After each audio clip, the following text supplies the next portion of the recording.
America, featuring the remarks of John Jacob, President and Chief Executive Officer of the Urban League.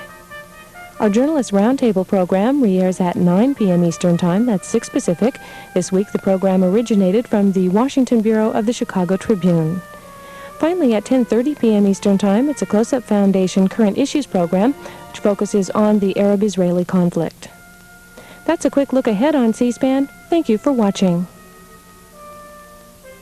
Up next, the United States and Gulf Security, a forum sponsored by the Johns Hopkins Foreign Policy Institute.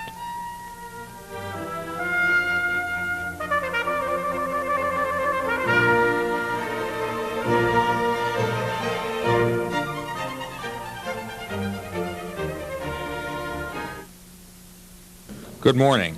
I would like to welcome you all to this panel discussion being held by the Johns Hopkins Foreign Policy Institute on the subject of the United States and Gulf security.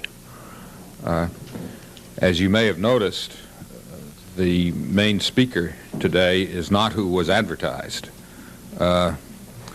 Secretary Weinberger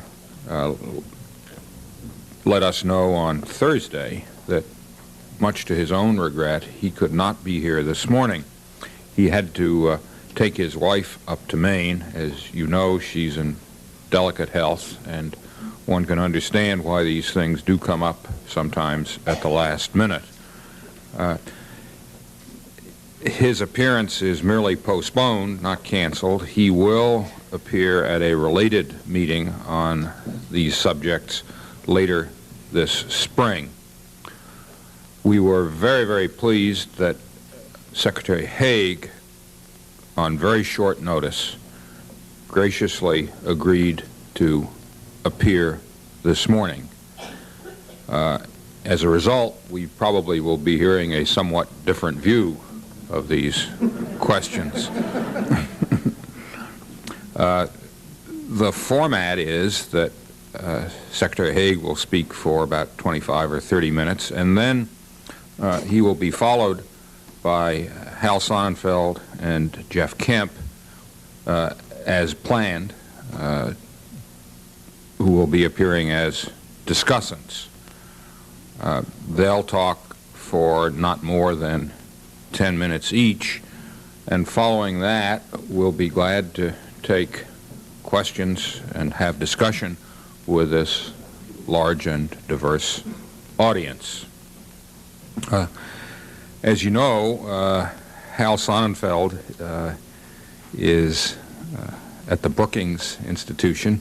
His last government position was with the State Department as counselor up through the beginning of 1977. Jeff Kemp is at the Carnegie Endowment for International Peace. He served from 1981 through 1984 as a member of the NSC staff and a special assistant to the president. Secretary Haig, of course, doesn't need any introduction, but I can't avoid one, nor can I avoid a story that if I don't tell, he will tell, and I just soon have my spin on it. It was in, I think, late 78 or early 1979 that a terrorist attempt was made on Secretary Haig's life. They tried to blow up his car. And on hearing this, I telephoned him, then being Secretary of Defense, to say that we were pleased that it had not succeeded, and to let him know that, as I said, Al, we want you to know that we didn't do it. He has subsequently amended this story, as people do when they write memos of conversation, so that they come out well, to say that he responded, I know you didn't do it. You wouldn't have come that close. That may have been in his mind at the time, But since he had not yet decided to exchange the mantle of Napoleon for that of George Washington, he was somewhat circumspect about what he was thinking. But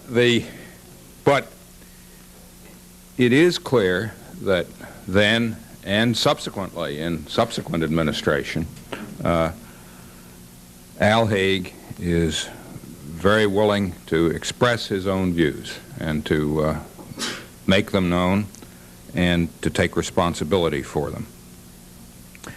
He has served his country in a variety of positions for 40 years. His operational military service in the Far East during the Korean War, in Vietnam, and then as Supreme Allied Commander Europe testify to this.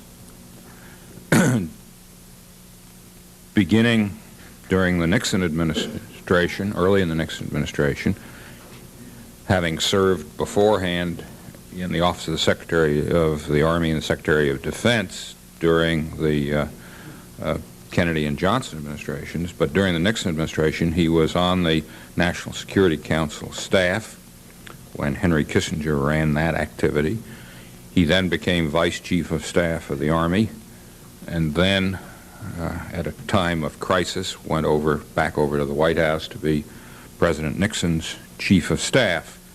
He is widely credited with managing a very unusual transition in the presidency.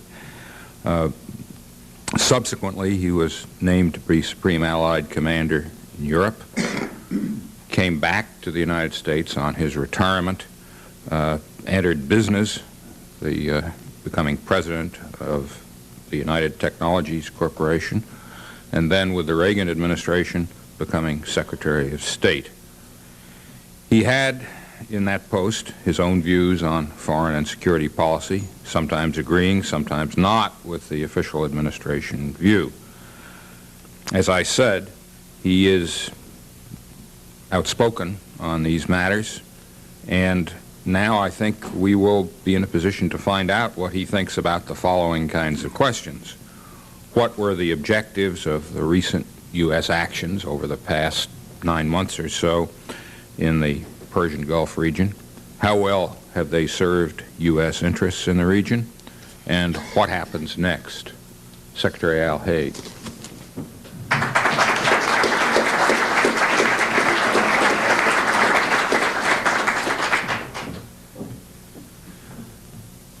I'm always thrilled to have an introduction from Harold Brown.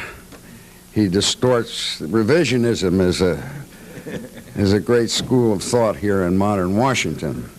Now, I have to say I'm extremely pleased. Harold called me in London on Saturday last, and I had a full day scheduled there and a family wedding in Princeton. It was Friday morning, a family wedding in Princeton on Saturday. I'm just back in town, so that's a warning that you may get a combination of the traditional Haig twisted logic as well as jet lag, and that's a double risk for you.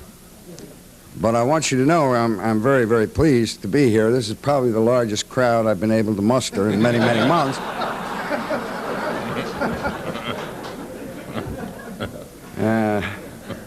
While we were out around the coffee pot, Dick Fairbanks came up to me. He said, "Al, you must be crushed. They've been so manhandled in the recent campaign." I said, "Not at all." I said, "I'm totally fulfilled. You see, I've been a White House Chief of Staff. I've been Secretary of State. I've been a NATO commander, a president of a large corporation. And indeed, during Watergate, I was President of the United States. What I'd never been was a presidential candidate. Now I've done that, and I can tell you I'm totally fulfilled.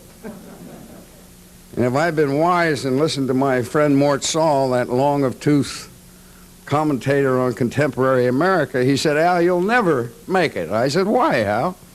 He said, "Because unlike the other candidates, everyone knows you mean to do what you promise. And that frightens them." I don't know whether that's true or not. Now, particularly pleased to have an opportunity to discuss an area that I suppose I follow with more casual than intense interest in the last year. And I'm pleased also to have Jeff Kemp here, who was in the NSC at the time of the original foundation for the current dilemmas were put in place. And I must say, I'm also pleased to speak for my friend Cap Weinberger.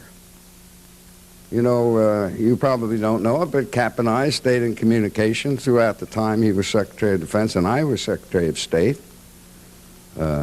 Sometimes it was private communication, mostly it was public. And finally we had to institute a weekly breakfast, just the two of us alone in our taster. And Jeff frequently was responsible for the menu. Isn't that right, Jeff? I'm also very, very pleased to have Hal Sonnenfeld here because Hal and I go way, way back. In fact, he was very close to the, I call the focus of policy when the real historic events occurred in the Persian Gulf and the Middle East region that I think also have contributed to today's contradictions and difficulties. I remember very actively in, I think it was 1975, and I had just arrived in NATO, and the implementation of the Labor Party's stated objective of withdrawing from east of Suez was about to occur. Now, I was very, very, very concerned about that, and I rushed over to London to see Jim Callahan, and I went in and I said, Jim, for God's sake, don't do this. I said, if necessary, thin out your forces in the central region of NATO, but don't create a vacuum in the Persian Gulf where only British diplomacy and experience and credibility has historically served the role of managing to balance a number of conflicting regional views. Unfortunately, the British Treasury was then in such a bad state of ill repair, and my friend Dr. Kissinger and Bill Simon, Secretary of the Treasury at the time, were unwilling to fill the gap, and we have been subsequently paying the price because it was then necessary to place burdens on the Shah of Iran for a regional stability role that he was simply unable to carry out. Now, I'm going to do something I don't often do, and I'm going to stay very close to my notes because this has been a hastily contrived epistle. And I would like to make at the outset several points. First, we waited too long to work towards bringing an end to the war in the Gulf between Iraq and Iran for understandable, though very short-sighted reasons.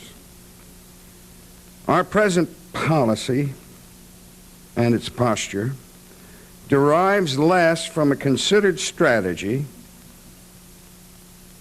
and more from the press of events after the Iran-Contra affair.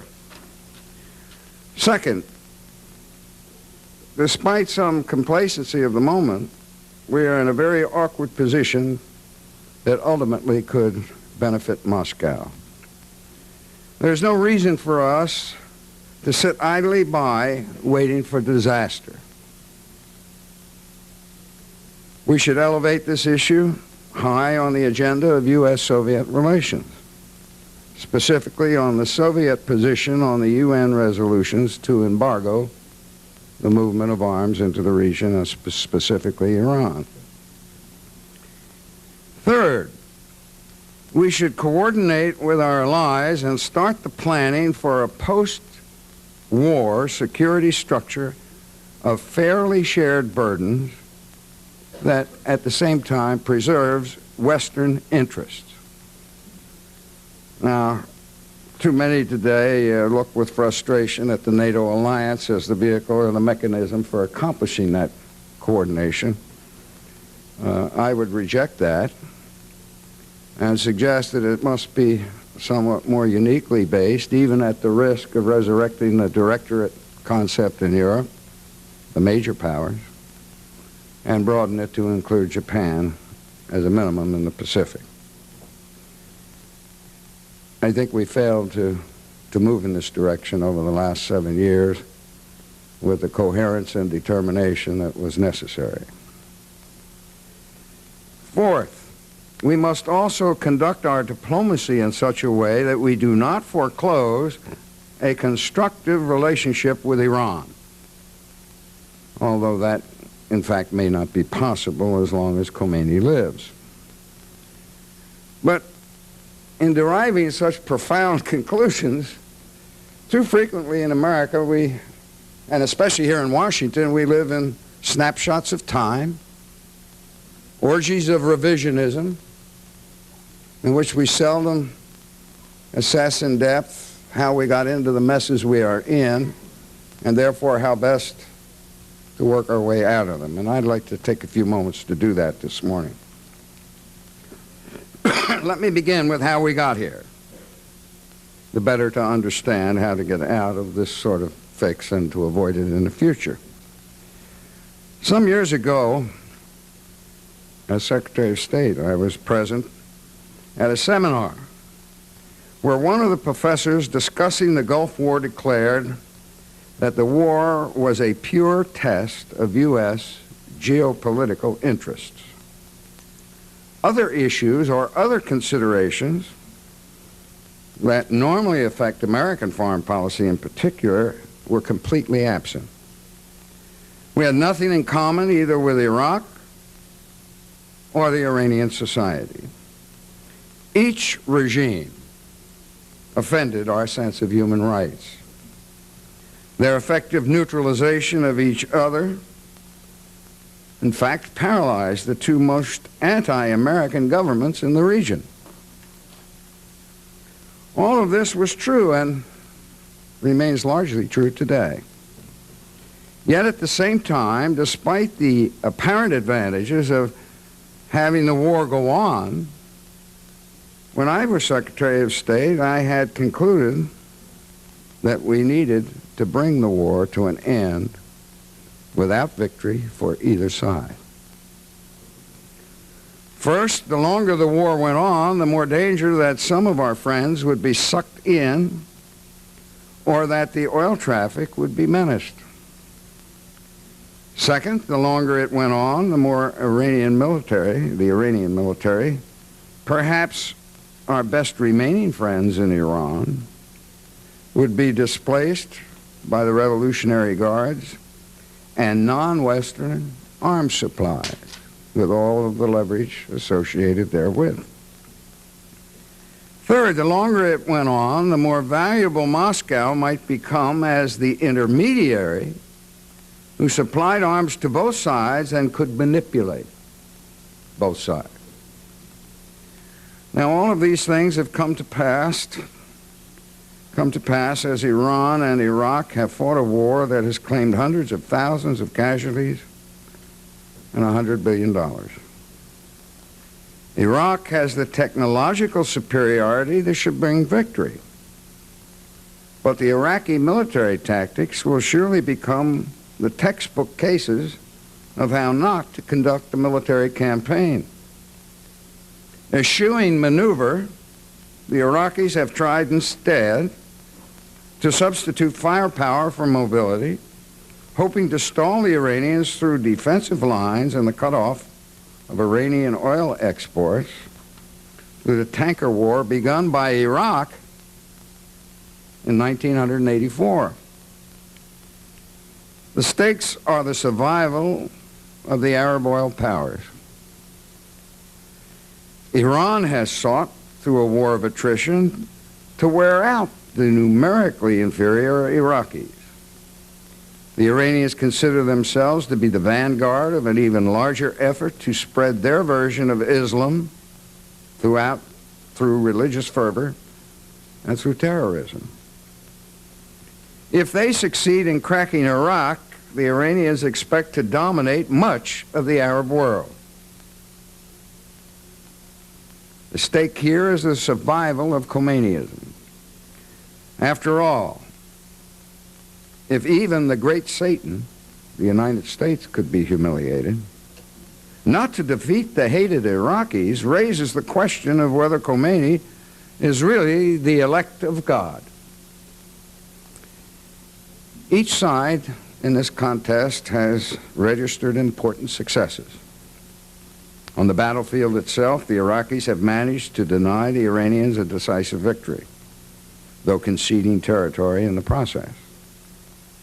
The Gulf states, through trying too often to play both sides, have eventually come to believe that Iranian imperialism is a clear and present danger, and all the more dangerous because of its religious appeal. Fearful of an Iranian victory, the U.S. has clearly tilted toward Iraq, beginning as early as 1983 with the sale of dual-capable aircraft. We have done so despite the fact that until recently, Iraqi raids on shipping were the real danger in the Gulf trade war. In this instance also, U.S. moralism has not dominated our policy, as we've left it to the press to condemn the use of poison gas by the Iraqi government. The Iranians have obtained access to ready supplies of arms. At crucial points, they've been able to press their offensives and inflict huge costs on Iraqi smaller forces. Tehran has also succeeded in forging valuable alliances. Its Syrian relationship has allowed Khomeini to gain influence in Lebanon. The French have been up and down in Tehran. Lately, more up. Khomeini's government has used terrorism very effectively to pursue these relationships. The Gulf War has also spilled over into that other Middle East conflict, the Arab-Israeli struggle. In one sense, it has helped U.S. diplomacy by tending to neutralize the anti-Camp David coalition, giving the Egyptian-Israeli peace treaty more time to grow or at least weather the storm. It has also aided in drawing Egypt back into the Arab world because of the sheer necessity to balance the Iranian threat. But in another sense, it has been very harmful. Since 1979, two major leaders associated with the United States have, of course, gone, the Shah and Sadat. The United States has been humiliated twice through Iranian hostage operations, the embassy seizure in 1980, and the Iran-Contra affair in '86. And in between, we were driven out of Lebanon through a combined Syrian-Iranian terrorism. I believe that if we had retaliated promptly against the Iranian camps in the Bekaa Valley when our embassy was blown up in 1983, we might have earned a little respect in Tehran and in Damascus as well. But be that as it may, the results of these experiences have greatly harmed our prestige, our credibility, and the peace process in the region. And I must also mention the proliferation of advanced weapons, including the new Chinese missiles, the so-called CSS-2, an 1,800-mile dual-capable missile reported to be larger than our own Minuteman III, although obviously not as sophisticated. Emplacements for this are reportedly being built in Saudi Arabia. For those of us who recall the Iraqi nuclear program in 1980 and 1981 and the Israeli raid on it, this scenario looks all too worrisome and familiar. As for our policy in the Gulf War itself,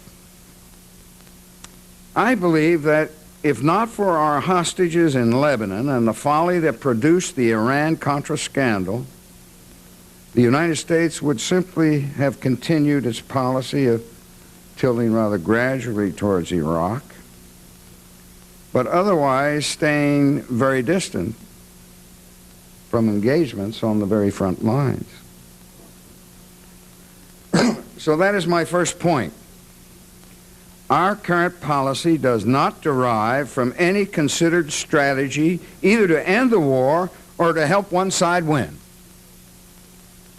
It is largely the result of a gradual tilt, accelerated into a naval presence, both by the consequences of the failed approach to Iran and the subsequent heavy blow, once again, to our prestige.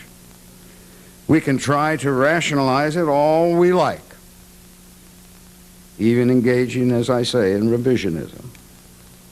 But the truth is that the Kuwaiti reflagging came about because we feared the Soviets would pick up the advantage if we gave further signs of weakness in the Gulf.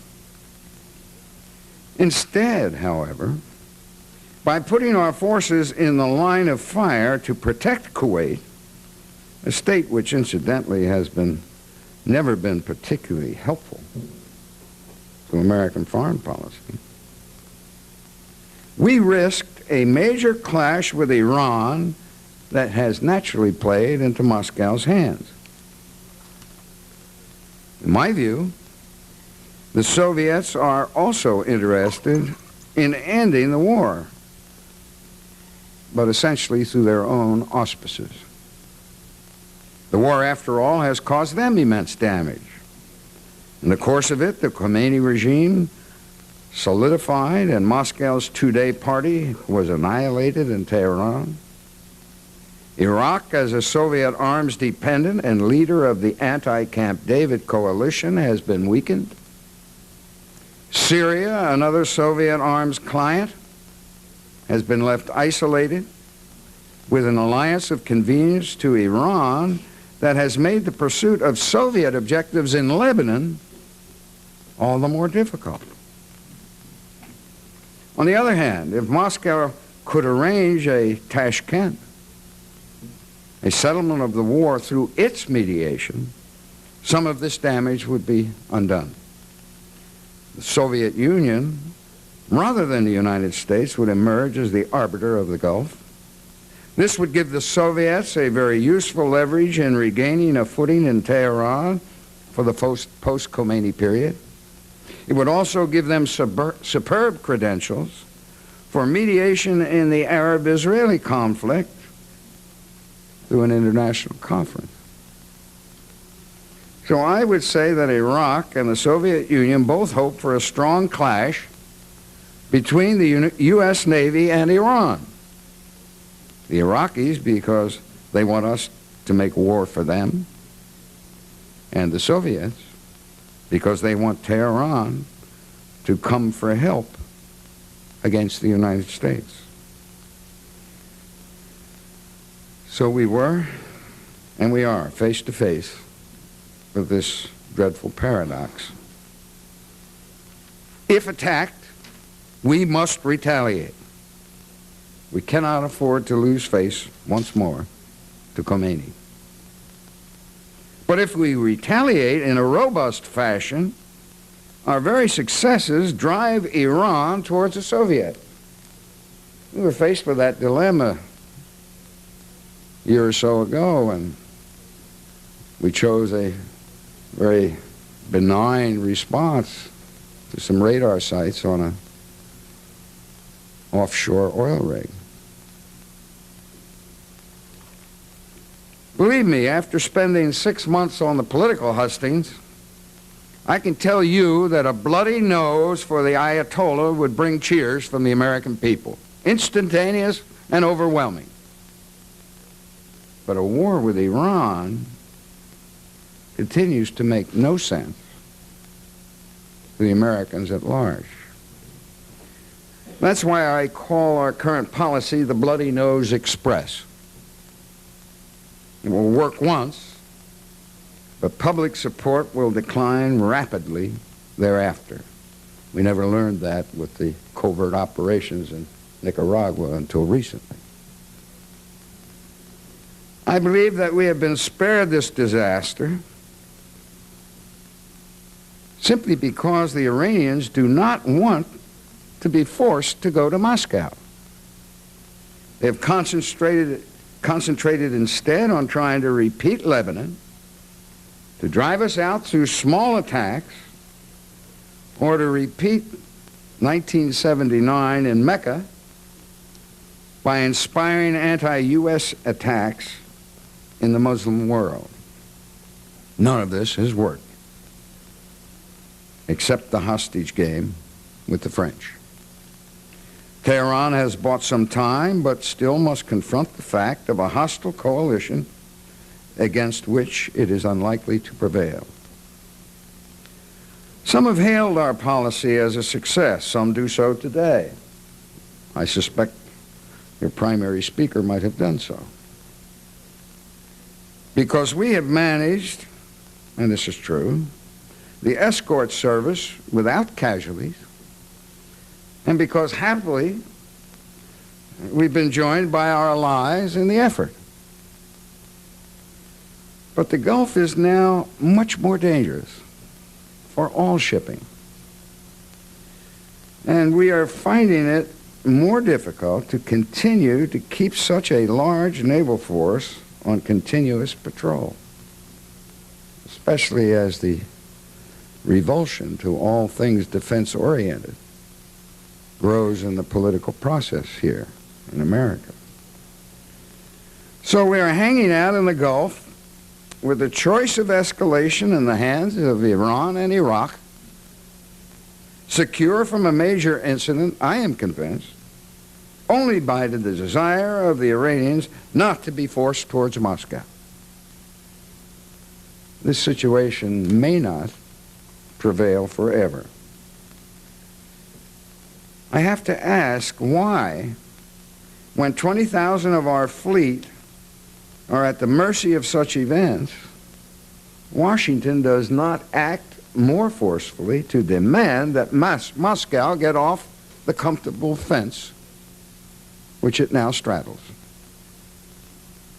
A UN embargo resolution would send a definite signal to Iran that divide and fight in the Gulf no longer works, and that everyone wants an end to the combat. So long as the Soviets hold out, our forces are at risk, and that risk may grow depending on factionalism in Tehran. Now I remind you that the embassy seizure in 1979 came as a result of such factional fighting in Tehran, rather than a deliberate act of policy by the then Iranian government. Think back to the speculations following the Brzezinski meeting in Algiers. This is my second point. We should change the conditions that put our fleet in danger and allow Moscow to broker both sides. And the key, unfortunately, is simply the UN resolution and subsequent potential actions. There should be no further delay in elevating this issue to the priority list on U.S.-Soviet relations. Now may I divert for a moment with the abandonment of linkage in the conduct of U.S. foreign policy, which I decry, and which has led us, in the interest of the image of improved East-West relations and the compulsion for arms control and arms control's sake, to abandon a fundamental principle of American, at least Republican American foreign policy that has served us so well for 2 decades. And wasn't it ironic to find Mr. Schultz confronted in the recent meeting with Shevardnadze with reversed linkage applied by the Soviet Union?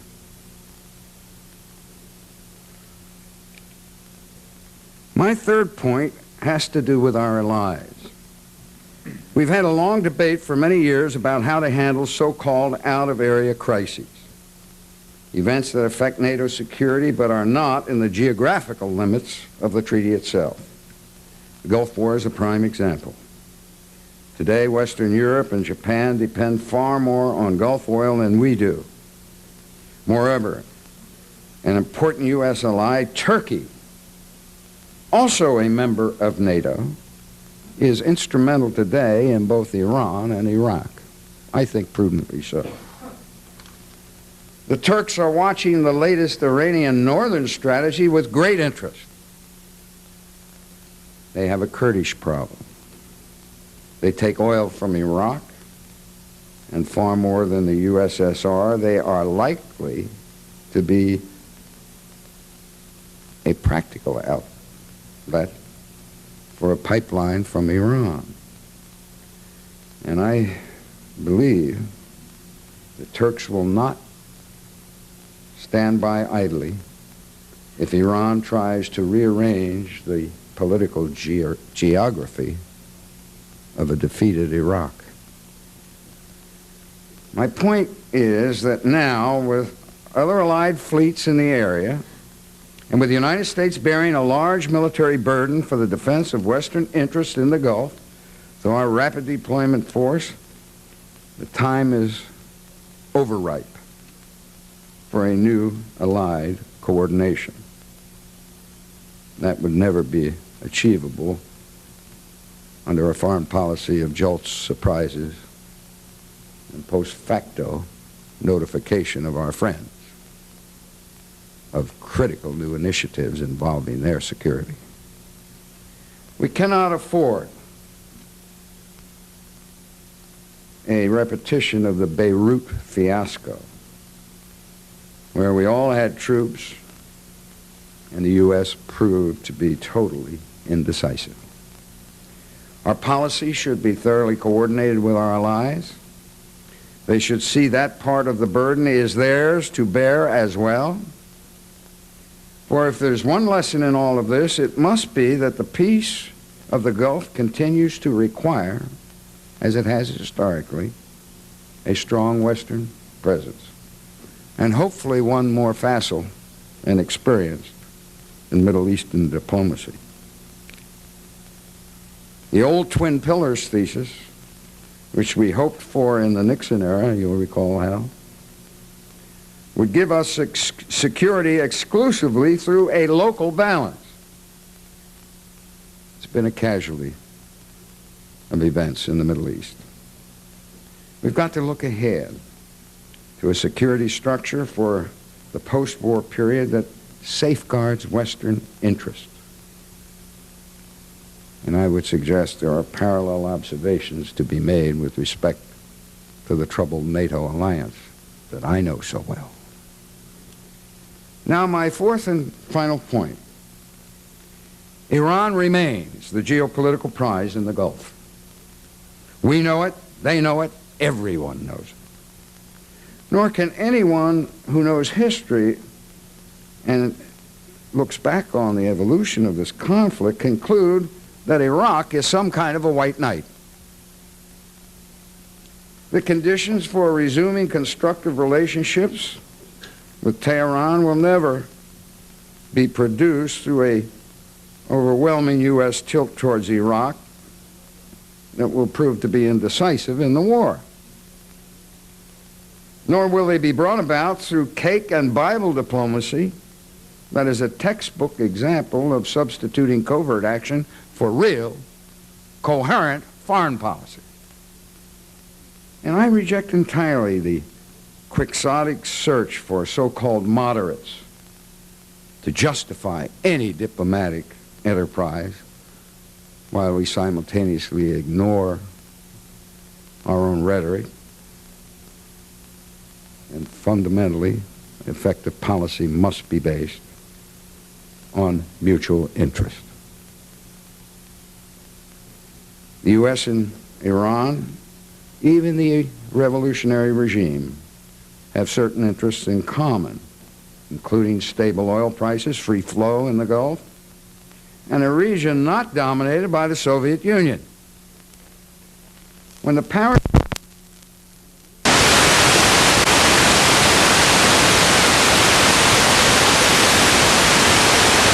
The history that is evoked by what the Soviets are doing in the Gulf and in the region to the south of them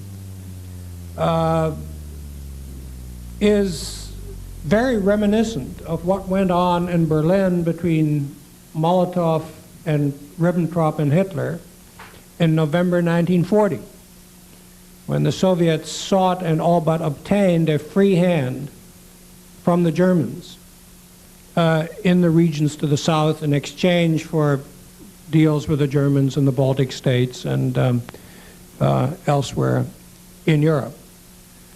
And I think that is not a matter of communist ideology or whether the Soviets are a brutal totalitarian system at home or a more open reforming system, but it is a matter of long-standing Soviet geopolitical interests. And I think, therefore, we need to be very, very careful before we, in effect, make ourselves the sponsors of active Soviet diplomatic and political roles in these parts of the world in particular. Now, there may have to be some price to be paid for getting the Soviets to do some of the things that we want them to do with respect to certain of the areas, but I would say we probably will mislead ourselves severely if we somehow regard this, what I would hope to be the minimum necessary involvement by the Soviets insofar as we have any control over it. We would delude ourselves if we somehow made it in our own minds a function of the fact that there's some sort of reform going on in the Soviet Union. I don't think in these issues reform makes a great deal of difference one way or the other. Indeed, if anything, it may make the Soviets more capable to understand and see and define their interests than they are when they are encumbered by the baggage of Marxism-Leninism. Al, do you want to add something? Yeah, I'd like to make a comment because I agree essentially with what Hal said, and I knew if I gave him a chance he'd prove he was more hawkish than I am. That's easy. But the point that's relevant here is to get Soviet support for the UN resolution. And it's my conviction that this is not mutually exclusive from the observations Hal made. When we started the dialogue with the Soviet Union, rather belatedly, too belatedly, that dialogue was a product not of some desire to improve East-West relations on the part of the Soviet Union as some kind of a lofty goal, but out of sheer necessity. Soviets within the failures within the Soviet system. I am to believe that in dealing with this minor objective of getting a Soviet acquisition to the enforcement of a UN resolution, that we had more than enough leverage to do it without suddenly making them the kingpin of events in the Persian Gulf. There was another school of thought, incidentally, when we talked about the flagging, that perhaps it would have been better to let the Soviets, and this is worth debate, let the Soviets have made that entry, let them take all the risks with the parties, and face them with the same conundrums we're facing today, because they probably wouldn't have done it a great deal better than we've been able to do it. I think that could be debated. The point I'm trying to make is it doesn't mean that you have brought the Soviet Union into the process, either on the Middle East and an international conference, or in the solution to Middle East Persian Gulf problems, because they merely join a consensus already arrived at within the United Nations. And if we try to equate them in too dramatic terms, we'll lose our enthusiasm for getting on with this, some teeth in this UN resolution. I think we've managed to elicit some difference of opinion, at least on this detail. Well, I don't want this to be described as a dovish position, but I think perhaps it's a little more complex. I mean, my judgment is the Soviets are a little divided amongst themselves about how to handle the dilemma that we've all spelled out. I mean, whether to really put their money on Iran because of the post-Afghanistan problems and the fact that Iran is a prize, or whether or not to piggyback and get more involved in Arab politics and eventually the Arab-Israeli conflict. I think there's a division of opinion about this in Moscow based on a recent trip I just took there. Secondly, I think there is genuine fear in Moscow that is genuine in Moscow but paranoid from at least my perspective, that somehow we are planning to go back into Iran when the war is over, and that somehow this enormous armada in the Gulf is going to stay. And therefore, to this extent, I think Al Haig's absolutely right. The Soviets have a strong interest in supporting an end to the war, if only to get a lot of the U.S. forces out. I think the other point I'd make is that within the region itself, there is enough going on in terms of social dynamics to put the fear of God, if that's the right phrase, into any Soviet diplomat who advocates further and more deep embroilment in Gulf politics. I mean, if there's one lesson, it seems to me, from the Afghani experience and their own understanding or misunderstanding of fundamentalism, it is that they are perhaps as confused as we are about where all this is leading. And therefore, I think we should not rule out the fact that this is not a monolithic region and that the Soviet Union may have no more success, in fact, I would guess much less success than we would, if they had a free rein to try to extend their sort of diplomatic tentacles into that region short of war. It seems to me that we've heard now several comments that suggest that trade-offs are best made within the context of a particular situation, and none of my three colleagues has advocated, so far as I know, linkage in the sense of saying we get the Soviets to do what we want in the Iran-Iraq war by threatening them, well, by either threatening or promising something in strategic arms negotiations.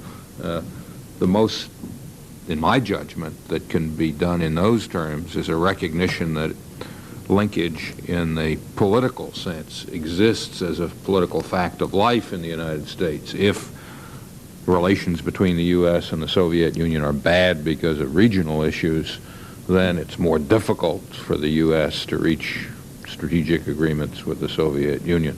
But if you're dealing with a regional issue, then you have to get the Soviets to come along on the basis of their own interest.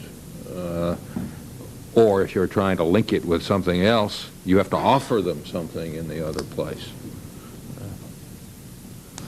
Phil Jalen. Phil Jones from the Washington Post. You just raised a subject that I wanted to ask Secretary Haig about, and which Hal Sonnenfeld also raised but didn't want to ask him about, which is what kind of linkage are you precisely recommending? Because it seems to be the key to your solution to this problem.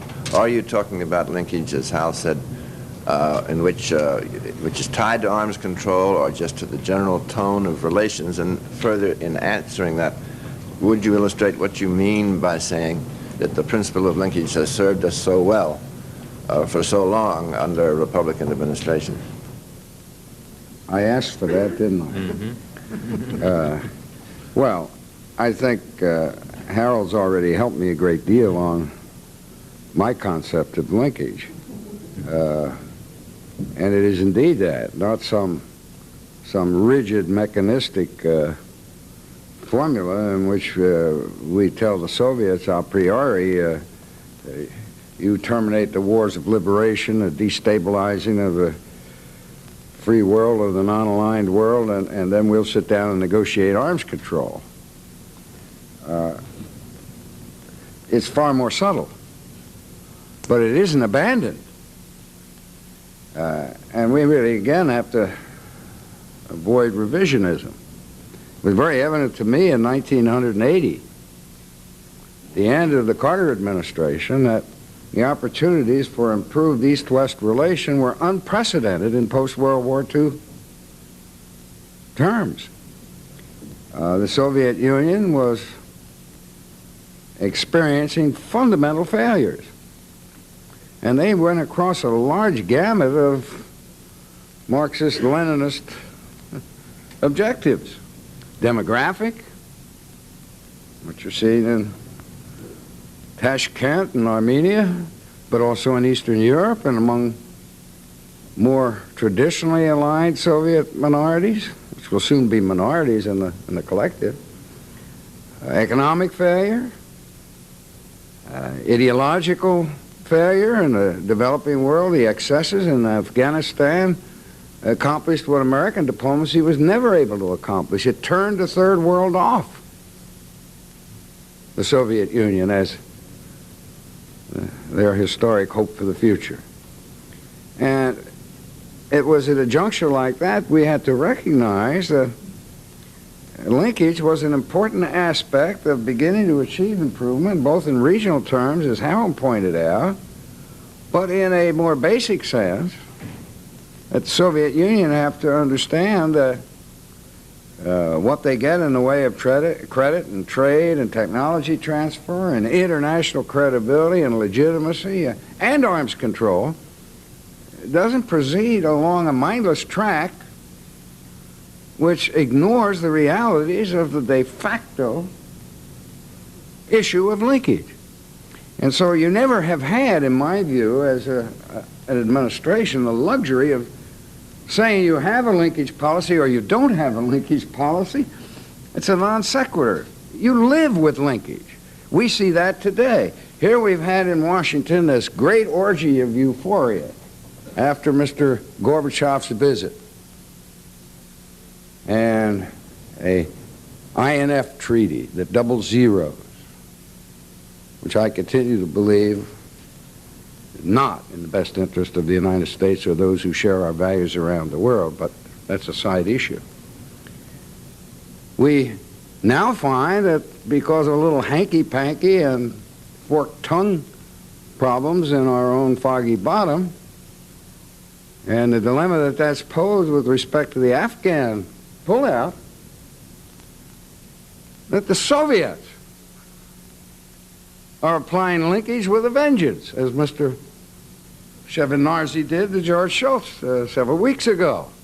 Everything's pretty well stopped. Huh? Why?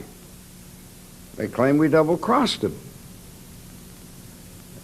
Incidentally, with some justification on their part, although the double cross is the right solution. That's the first apologia for Soviet policy that I've heard from a former Secretary of State. Al Drishler. Mr. Secretary, I'm Al Drishler, Foreign Policy Institute. I'd like to get you back to your question of sustainability and coherence to policy in the region. Hal Sonnenfeld mentioned about the ambivalence and uncertainty associated with war powers. And certainly if you look at the debate in the Senate on the issue of reflagging associated with war powers, all they succeeded in doing is making a confused situation still more confused. I'd like to ask, is there any hope for war powers, in your judgment? And if not, how do you work with the Congress to bring them into the business of providing sustainability and coherence to U.S. foreign policy? May I go back to the stump? It's my view that the most important challenge facing the next administration is a conscious and unrelenting effort to reestablish a partnership of responsibility between the executive and the legislative branch. Until we do that, such manifestations of war powers and undercutting their overriding presidential vetoes, Contra thing, are going to plague every American president. There's a historic cause for that. We have developed anarchy in the legislature of the United States. One man, one vote. The more outrageous and radical the junior member of the committee is, the more headlines he gets, the more courageous he looks, too frequently in the media, television. That's going to take some very careful work. Means that the next president, in my view, is going to have to spend at least 1 or 2 days of every week reestablishing communication with the leaders of the important committees of foreign relations, defense, and frequently budget in a bipartisan way to help to construct policy more on a consensus a priori rather than a series of jolts and shocks. And you can't start out every Friday bringing Time and Newsweek in as an administration to brag on how well you did the week before enrolling the American Congress. And in that process, they strike back, and they're striking back with a vengeance today. So that's the first order of business, and it's going to take a great deal of vision and patience.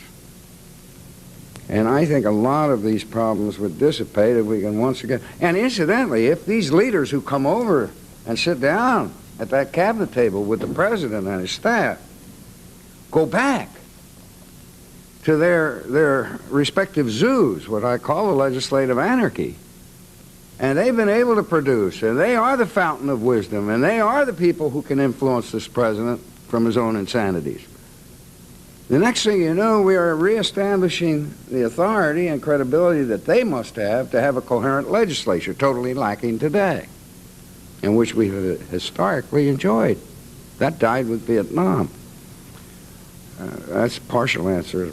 I could go on for hours on what we have to do. There's an interesting thought there, the establishment of ambassadors between the Congress and the executive branch is a whole new scope for diplomacy. Much needed. We have a few volunteers. Yes. Yeah, I'd like to ask the question here, but before I do, I'd like to give two assumptions, and I hope they will be correct assumptions. That the first assumption that there's been a mellowing down of the relation between certain GCC country and United States, and there is a sort of growing relation with the Soviet Union. And the second assumption is that it is extremely important to United States that the Soviet will stay out of the whole thing and will not have a stake. If we take the two assumptions in consideration, then the question is that what can and should the United States do to prevent that from happening, to keep the Soviet at bay? If I understand the question, it is how does the U.S., you assume that the U.S. should try, and if so, how does the U.S. succeed in keeping Soviet influence with the GCC states down and Soviet influence in the region down? Is that correct? Jeff, you raised the issue earlier, I think. Well, I mean, let me put forward a sort of proposition that it's banal, but I think it's correct. The better the United States relationship with the GCC countries at all levels, diplomatic, economic, military, the less scope for Soviet mischief and game playing that would be seen as inimical to the United States interests. Having said that, I think it's wrong to assume we can keep them out. If by keeping them out you mean, you know, keeping them back behind some curtain somewhere, they're there, they're going to be there, and probably they're going to be there in greater presence than we've ever seen before. The question is, how do we manage their presence there?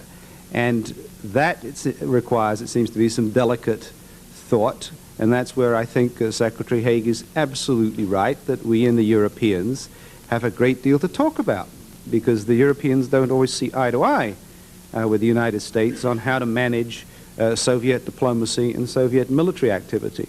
So, quick answers are, one, I think we have to think through more carefully what our own strategic and security relationship with the Gulf is, and iron out some of these contradictions in our arms policy. And secondly, talk to the Europeans on the assumption you're never going to clean the Soviets out. Hal Sonnenfeld had a comment. I think we need to grow up a bit on this issue. There is no way in which we can stop the Soviets from cultivating relations and connections in one way or another with the GCC states or with almost anybody else in the Middle East or almost anybody else anyplace. We need to learn that the establishment of diplomatic relations or even trading relations is not synonymous with the Soviets controlling the flow of events. In many respects, the Soviet interests and those of the Gulf states and the oil-producing states are at odds. They may both be interested in high petroleum prices, but you're not going to get high petroleum prices unless there's a danger to the flow of Gulf from the oil, of the oil from the Gulf, at least for the foreseeable future, as long as the supply-demand situation is what it is, and that is on the whole not in the interest of the Gulf states. There are the Muslim issues in the Soviet Union, which produce built-in problems between the Soviets and many parts of the region. Even if the Soviets, as they're doing at the moment, propitiate the Shiites in Azerbaijan at the expense of the Christians in Armenia, with some sops to the Armenians, that is temporary and tactical, because the Soviets can only go so far in propitiating the Muslims in their own country. And there are many other issues of this sort that I believe put some degree of limit on how far Soviet influence in this part of the world is going to evolve. I think also we should understand that while undoubtedly the Soviets have managed to broaden their relationships in the Gulf, in the Arabian Peninsula, and in the region overall, that very fact has also diluted their relations with some of the countries in the area with which they were very close in the past, whether that is Iraq, where probably what the Soviets have done in the way of turning on and off the arms tap will never be forgotten, regardless of who rules the country. And with Syria, and with Egypt, I would guess with Libya as well. Those used to be the anchors in the Soviet position in the region, and I would guess for every Saudi Arabia or GCC state with which the Soviets have managed to establish some kind of relationship, their ability to rely upon or use for their own purposes other Arab and Muslim states and entities in the area has been reduced. So I think we need to be a little more balanced and mature in this without being complacent about the Soviet role.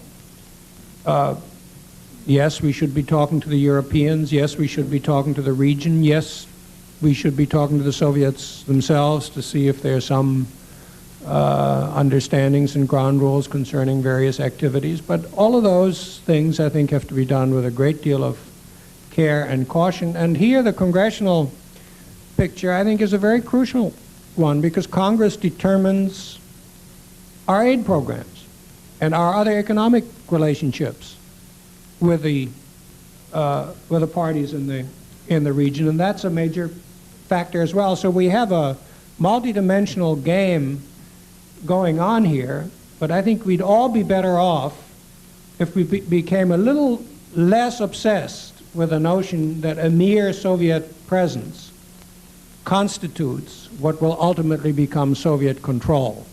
I think in this part of the world that is almost less likely than in any other part of the world.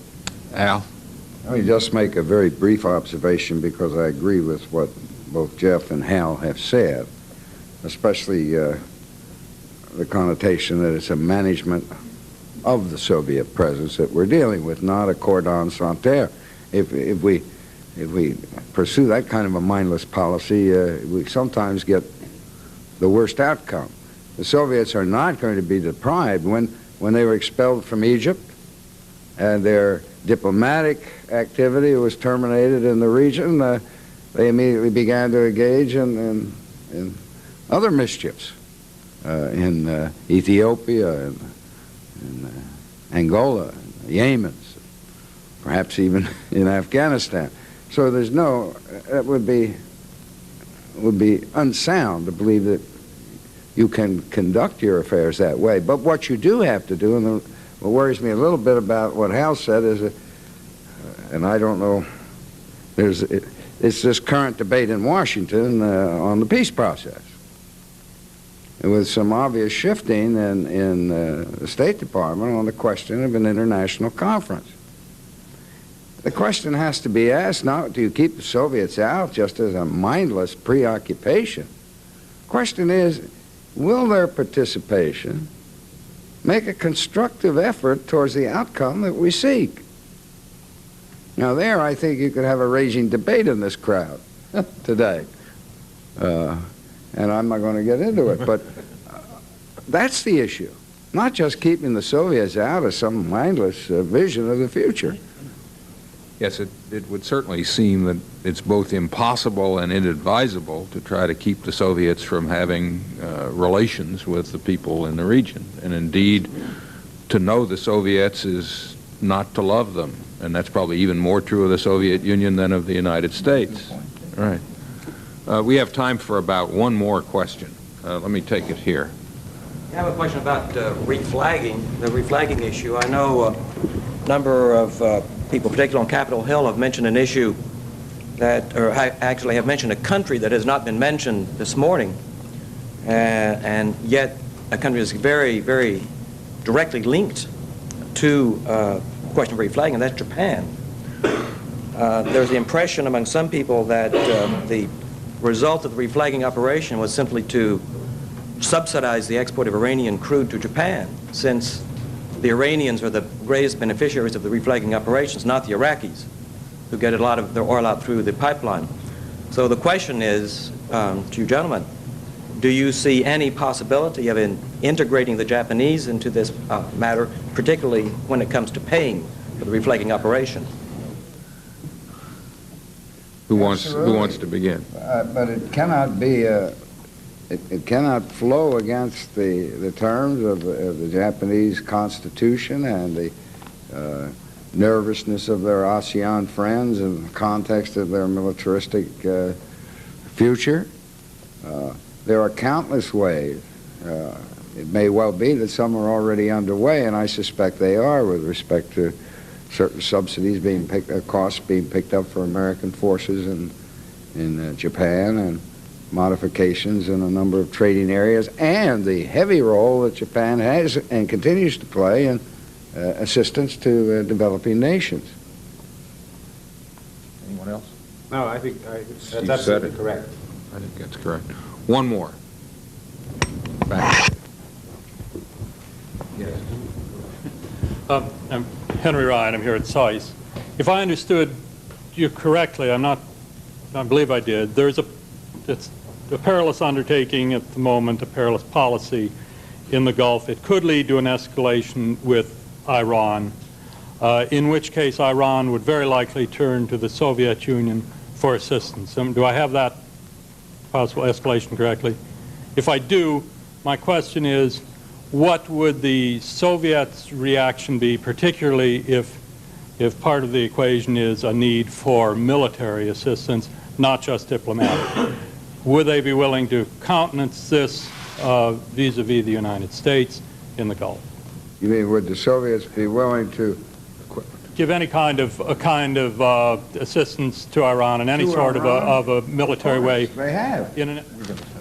I mean in military action. I don't mean Oh, in in military supply. action. Well, no, first, let me say, I don't think the Iranians really want this, but in the event of an extremist action by the United States, a very severe blow, perhaps taking out all of their missile sites, the kind of thing that we're going to have to consider in the event of a provocation in the near future. You know, nations can live with contradictions temporarily in order to relieve the urgent problems they face.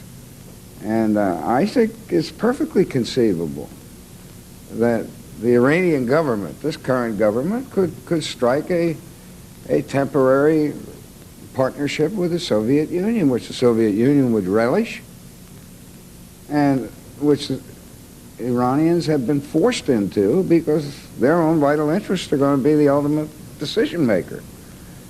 It's conceivable. We've seen more strange things throughout history. Thank you very much. Thank you all for coming, and I'd again particularly like to thank Secretary Haig for appearing on such short notice and for providing such a coherent picture. Thank you.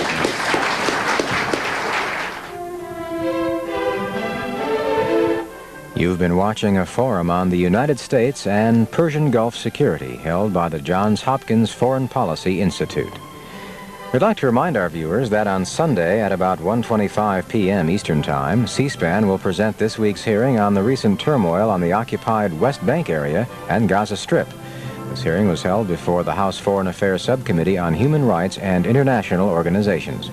Again, that's tomorrow at about 1:25 p.m. Eastern Time, 10:25 a.m. on the Pacific Coast.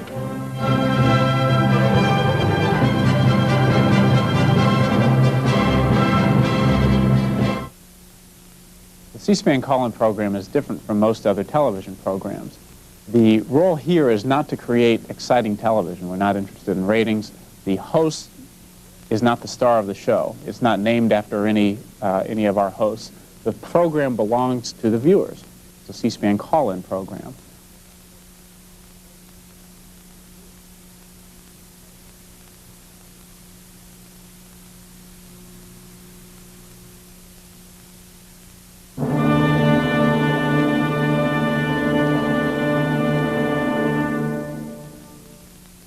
Up next on C-SPAN, from Houston, Texas, Republican members of the U.S. House of Representatives discuss the Congress of Tomorrow, the theme for the meeting this past weekend.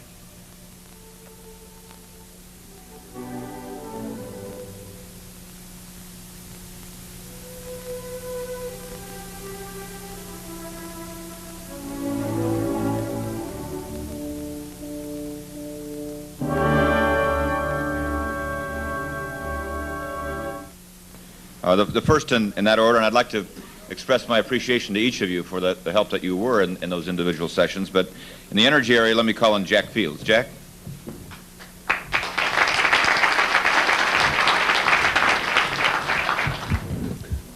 They've given us all just a limited amount of time, but I think two thank yous are in order. First of all, to Jerry Lewis. I hope all of you have enjoyed this conference the way I have, and this conference would not have been possible without Jerry and his staff. So, Jerry, on behalf of all of us, thank you.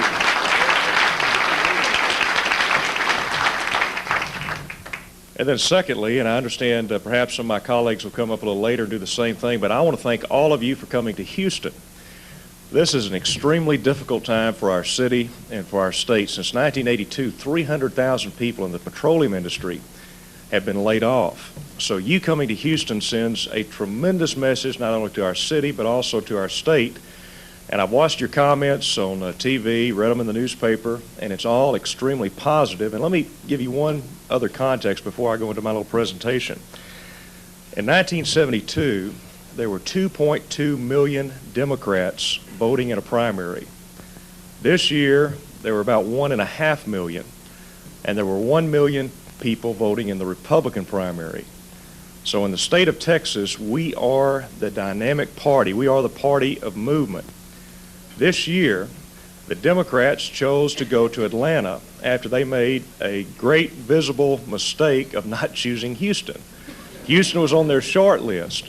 And they not only not chose Houston, but they said they would have preferred to choose New Orleans, but since we had already chosen New Orleans, they couldn't go there. So really, we were third on their list. So you coming here has sent a real message to the people that we're the people who are interested in Texas and in Houston. So I really appreciate that. I know others will probably express the same thing. Now, I wish all of you could have gone to our conference. We had the best meal. We had country western music. We had some great facilitators, and Mike the Ox, Oprah Winfrey Oxley, and we had Bob, Phil Donahue, Livingston.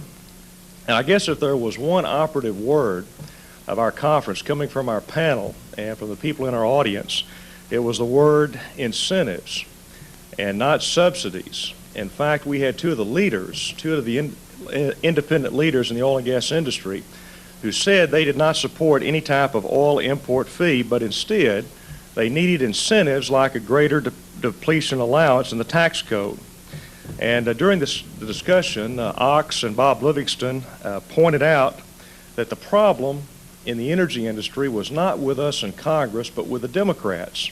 The Democrats have given us the windfall profits tax, which has taken $38 billion out of the energy industry.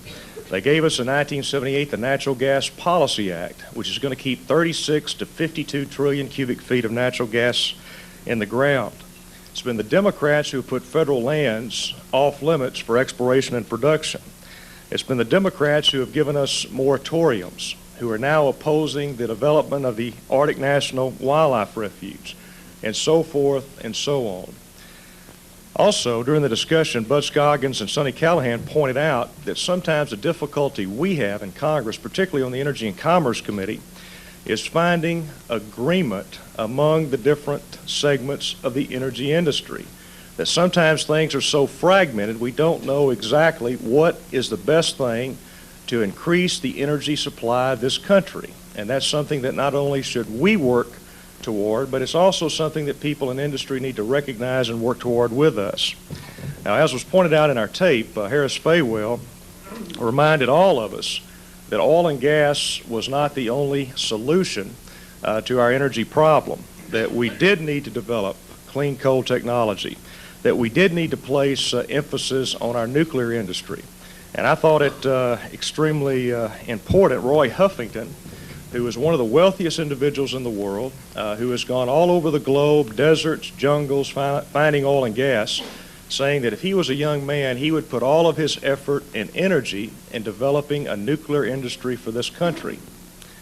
And Harris also pointed out that in Congress, we've got to give increased support for financial funding for some of these renewable energy programs, and that also we came back to the word incentive for the private sector. And our last discussion was on product sales and how our Commerce Department sometimes denies equipment that can be bought off the shelf in other countries, how we deny our own companies the market to go into countries and sell some of the products that can be bought anyplace else. And as a conclusion, we're going to suggest to Jerry and to the leader that there be a meeting set up with the president where we can not only discuss some of the findings of our particular conference, but also the other conferences. And also we want to report our findings to the existing Energy Task Force of Research and Development, and hopefully this will be shared with everyone else in the conference.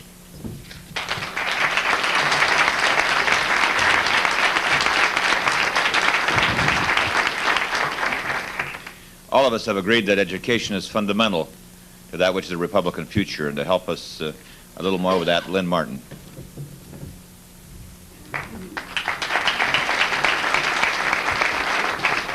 Thank you. It may not have struck you, but every single panel, even in the brief film, mentioned education. So it is not just something separate. It turns out it is absolutely intermingled with anything we wish to do. In the panel yesterday, or in the day that we had concentrating on education, Steve Bartlett joined as a co-facilitator and did a superb job. We had Dick Armey and Barbara Vukanovich. You saw Ralph Regula, Jim Bunning, Mike DeWine, and it was a group whose interest was both personal and professional. What do we do for our children and our children's children? The day, just let me tell you what the day was, because first we met with students. I'm going to give you, unlike everybody else's report, that will probably tell you all the nices. I'm not sure our panel would agree that we came up with the kinds of solutions we could have hoped to achieve. First of all, we had hoped to meet with a mixed group of students from throughout the Houston schools. We all wanted to be with the kids. The Houston Public Schools said no, because we were a partisan group, which is kind of interesting. That's too bad, isn't it? Because this has been such a wonderful city. Now, the University of Houston went terrifically, and we met with their honor students. They give you confidence in what's going to happen in the future. But we wanted to meet with some of the kids for whom education is the only door. Not necessarily just the best and brightest. But those honor students were terrific, and I will tell you, when we asked them, did they have any questions or comments, we could have gone 8 hours. No one had to tell them that they should be afraid of members of Congress. They were at us immediately. Then we listened to Paul Chu, who is the leading expert on superconductivity, is brilliant.